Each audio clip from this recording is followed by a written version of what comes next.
Betty, are you home from school yet? I'm leaving school now, Daddy. Okay, that works out then. I'll be putting in some extra hours at work today. By the way, I wanted to give you a heads up that tomorrow marks the anniversary of when your mom passed away. It would be really nice if you could swing by and grab some flowers for us to put on her grave. It's a way for us to remember her and show our love. Can you handle that for me? Okay, Dad, I will. I don't like having serious conversations over text, but I wanted to check in with you. Is there anything on your mind that you'd like to talk about? Lately, you've seemed a bit down or gloomy, and I want to make sure everything's okay. Huh? Don't worry, Dad. Everything's all right with me. It's just school stuff and exams piling up lately. You know how it can get. But really, there's nothing to be concerned about. I'll manage. I always do. Thanks for checking in, though. If you say so, I want you to know you can talk to me about anything, anytime. Remember, I'm here for you, whether it's a small concern or something bigger. Just know that you can open up to me whenever you're ready. I understand, Daddy. Please don't worry. I promise I'm doing fine. Thanks for being there for me, Dad. Great. I'll be home around 8 tonight. Would you mind taking care of dinner? No problem. Dinner will be ready when you get home.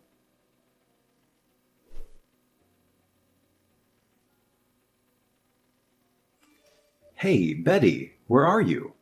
Why aren't you back home yet? I've been really concerned about you. I just want to make sure you're safe and sound. Can you please let me know what's going on? Please reach out as soon as you can. Sorry, I'm coming home now. Do you know what time it is? You're still in junior high school. If you can't follow the rules like curfew, how can I trust you? What were you doing all this time? I was having dinner with my dead mother. Huh? What are you talking about?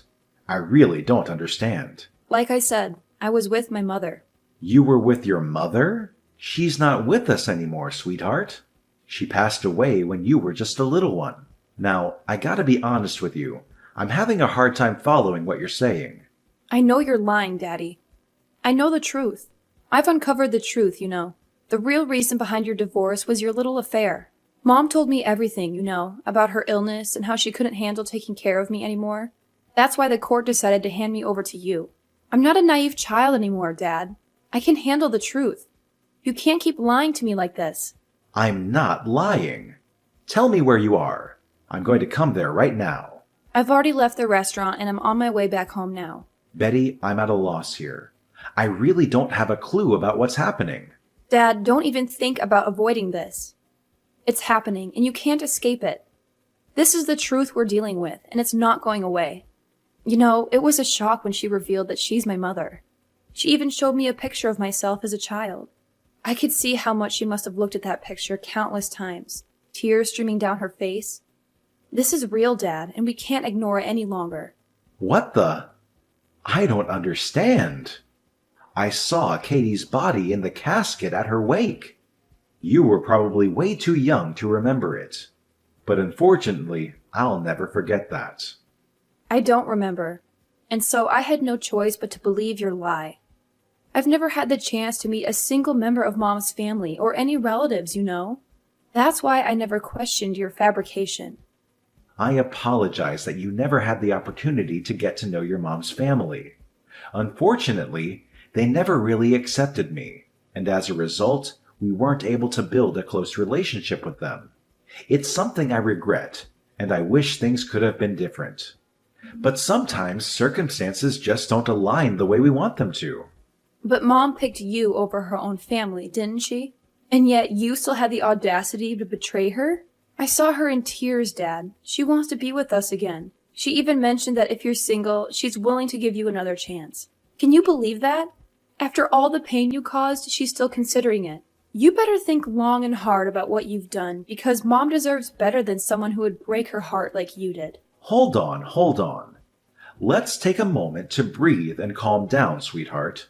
Betty, I need you to believe me when I say I never cheated on your mother. I swear on everything that's dear to me.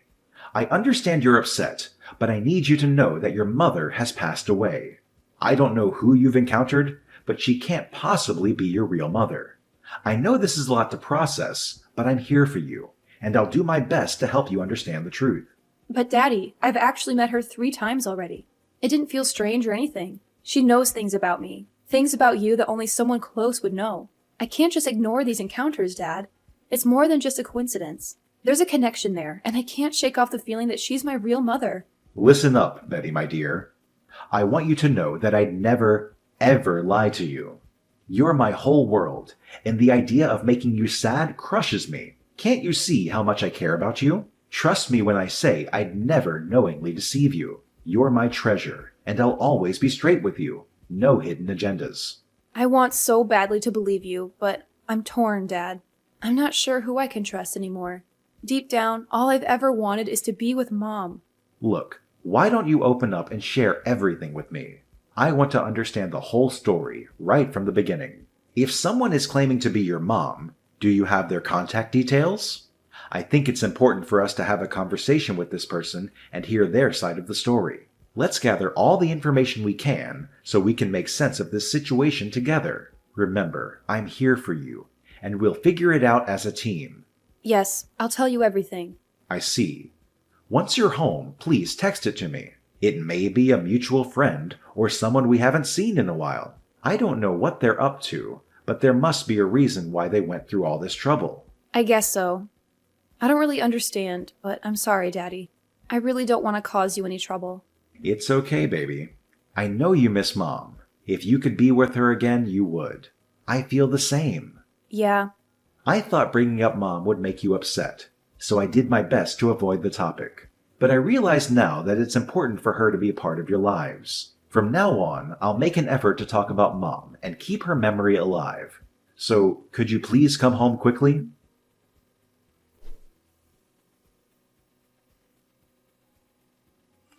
I'm not sure what your intentions are, but I must say, it's absolutely outrageous that you would try to forge a connection with Betty by claiming to be her deceased mother. How could you stoop so low? Oh, well, the jig is up, John.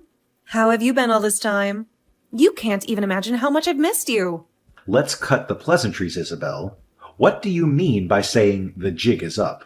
Is this some sort of game to you? If you have something to say, just say it straight. I won't entertain these mind games any longer. It's time for honesty and clarity. Well, that's not exactly the warmest welcome for your sister-in-law. Just when Betty and I were building a bond, you had to discover the truth. Now, I need to come up with a new plan. Well, I'm not too worried, though. I'm sure I'll figure out something soon. Plan? What exactly are you aiming for? What is it that you want from Betty and our family? I won't stand idly by while you play games or manipulate the situation. Well, I suppose I can share the truth with you. Besides, Betty would have eventually found out, especially with the upcoming marriage. I just wanted Betty to approve, so I pretended to be her mother, just a little. Marriage? Approved? What do you mean? Whose marriage? Our marriage. You and I should get married.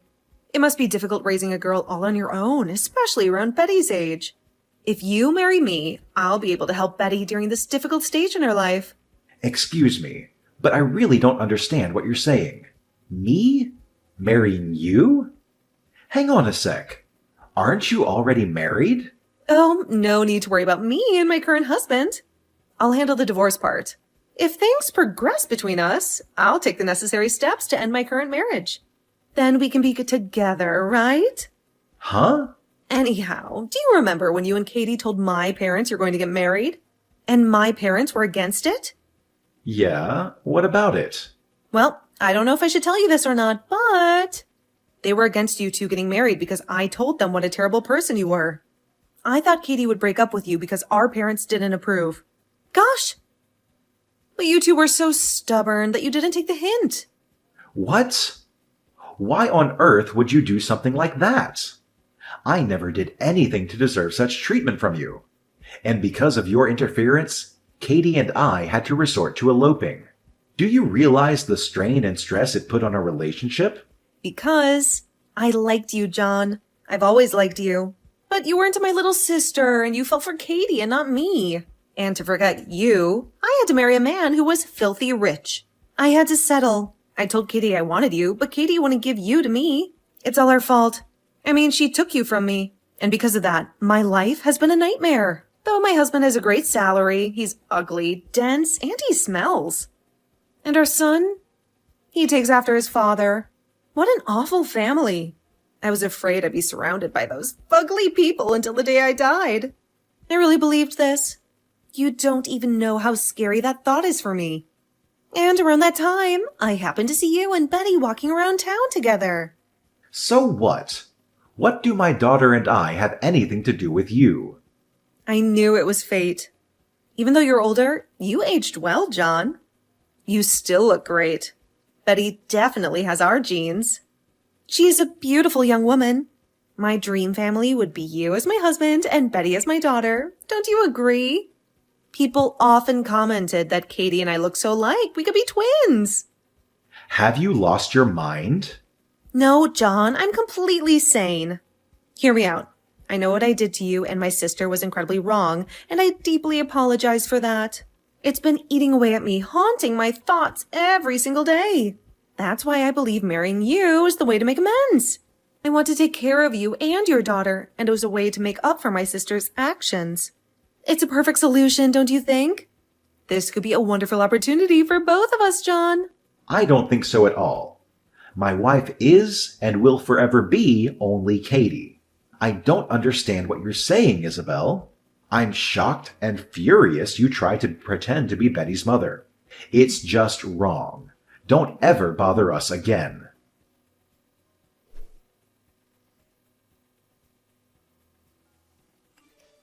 Isabel, I need you to stop right now. It's not okay what you did. Waiting for Betty outside her school and then trying to force her into a car is absolutely unacceptable. Leave Betty alone and stay away from her. I won't tolerate this kind of behavior any longer. You and Betty were ignoring my texts. It's all your fault. Besides, Betty and I spent time together in the past, so why can't I take her out for a drive? Hey, just so you know, she's my niece too. So you can't just boss me around and tell me I can't hang out with her. She only believed you were her mother because you deceived her. Just so you know, I've already talked to the police and filed a report about it. Don't even think about getting near my daughter ever again. Don't forget that it's all on you why Betty can't see her grandparents all this time. You should feel remorse for that. What? You went to the police? Just because I wanted to spend some time with Betty? Hey, that's not fair. That's not all that you've done. You continuously text us and call us. You stalk our house and Betty's school. Just the other day, our surveillance camera caught you trying to break into our house. You're on the verge of committing a crime. This is your final warning. Why won't you choose me, John? Katie is dead in the ground and her sister is offering to marry you. I don't see what the problem is. I love you even more than my sister ever did. There is little difference between Katie's DNA and mine. DNA? What are you talking about? I don't care about DNA. I married Katie because of her kind personality and the way she smiled when she looked at me. Maybe you and Katie look alike, but you two have nothing in common. You used Katie's name to try to get close to Betty.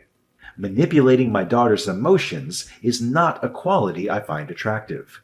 Not only that, you talk about your family and want to abandon them? I don't want someone like that in my family. There's something seriously wrong with you. I have absolutely no intention whatsoever of even being in the same room as you, let alone marrying you. I see. You're pretty stupid, huh? Someone like me is offering to marry you and you refuse? Do you have any idea how much money my husband makes? Over double? Maybe even quadruple what you make. If I divorced him, can you imagine how much money I'd get? Betty would be set for life. Would you want to throw away this wonderful opportunity? I don't know why I expected a low-level factory worker to make smart decisions. I guess that's why you chose Katie. All she had was a good personality. That's right. There's no way I would fall for a woman who judges men only for their wealth and looks. You need to realize that you're the one who ruined my life as well. It's because of you that I was forced to marry someone I didn't love. You must take responsibility for that. You owe me my entire life. I owe you nothing. You made your own choice to marry that guy, and I never forced you into anything. So let go of the idea that we'll ever be together, because it's never gonna happen. I see. I guess you're just as stubborn as ever, huh? But it's a good thing I didn't divorce my husband. He's a good plan B. Though I hate to think I'll live the rest of my life with those fugly people, I have to admit I enjoyed my life of comfort. And I can look down on you from the lap of luxury, so you can rue the day you refuse my generous offer. I guess I'll watch you and Betty live a mediocre life and laugh. I wonder who'll be leading the mediocre life. What? It'll be you and Betty, of course. I contacted your husband. I knew which company he worked for. I sent him screenshots of the text you sent Betty and me. Excuse me? You did what? But it seems he's been thinking of divorcing you as well. He isn't happy that you never do any housework, and you often lash out at your son. Your attitude is an issue as well. He thanked me. He was worried about getting custody of your son, but thanks to the text, he's sure the judge will side with him.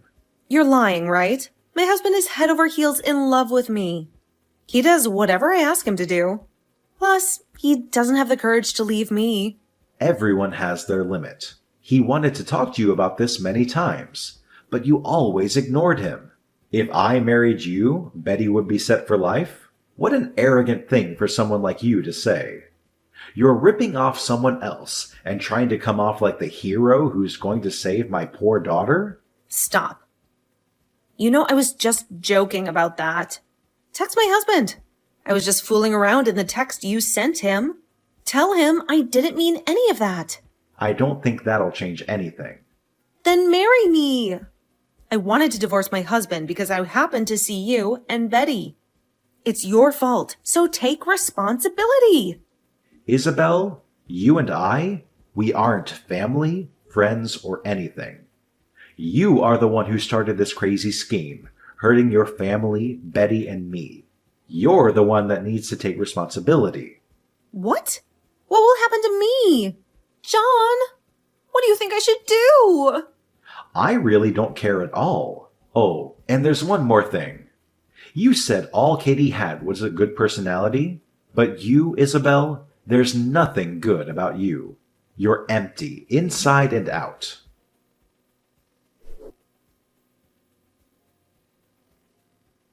Afterwards, Isabel received divorce papers and was forced to leave her husband's house. Despite her resistance and refusal to sign the papers, her husband took her to court, and the divorce was eventually granted. Isabel had hoped for a substantial settlement, but due to her lack of contribution to the household and child-rearing during their marriage, along with her attempted infidelity with me, her husband countersued for emotional distress. As a result, she received a meager settlement of only a few $1,000s. When her husband informed Isabel's parents about the situation, they reached out to me to check on Betty's well-being. We had an open conversation, revealing Isabel's deceitful lies about me. It had been a decade since Betty last saw her grandparents, and their reunion was a mix of laughter and tears of joy. Betty eagerly listened to her grandparents' stories about her mother. Isabel pleaded with her parents to let her return home, but upon discovering her lies about me and her deceptive actions involving her family and impersonating Katie, her parents were furious. They made it clear that she was no longer welcome in their home and wanted no further involvement with her. It seemed fitting for someone who had willingly abandoned her own family. As for me, I frequently discussed Katie with Betty, leading to meaningful conversations between the two of us. I prioritize Betty's happiness above all else and will protect her at any cost. Betty is a cherished part of both Katie and me, and I want nothing more than her happiness, regardless of the circumstances.